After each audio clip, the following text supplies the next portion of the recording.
Alors, la meilleure chose qui me soit arrivée dans le début de ma carrière professionnelle, ça a été de me faire virer de chez Deloitte, parce que moi, j'y serais sans doute resté un peu trop longtemps et eux ont eu plus d'intuition. Du coup, ça m'a amené sur une autre trajectoire. J'ai travaillé au ministère de l'Éducation nationale pendant plus de 15 ans pour essayer de moderniser le système éducatif et chacun verra à quel point j'ai, Tu tout as à réussi. fait brillamment réussi, on est d'accord? Et en fait, ces 2 expériences mis bout à bout m'ont fait, toucher du doigt que j'étais dans une forme de détresse. À l'époque, on n'aurait pas appelé ça un burn-out, mais j'en étais vraiment tout Mmh. près. Il y avait quelque chose qui n'était pas accordé en moi entre ce que je faisais dans ma vie professionnelle et ce que j'aspirais à faire.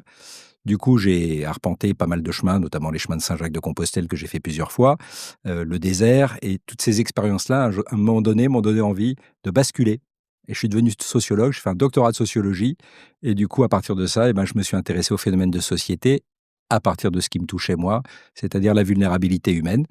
Depuis, j'ai l'impression d'avoir enfin trouvé ce qui fait le sens le plus profond dans ma vie privée et professionnelle. Jamais regretté. Parce que d'abord, je trouve qu'on apprend toujours des expériences contrariantes auxquelles on est confronté si on n'est pas câblé et écrasé par elles. Mais au contraire, vu là où je suis arrivé aujourd'hui en termes de cohérence personnelle et vu l'écho que mes travaux ont auprès d'un certain nombre de personnes, je me dis, ça a été une chance en fait de traverser tout ça.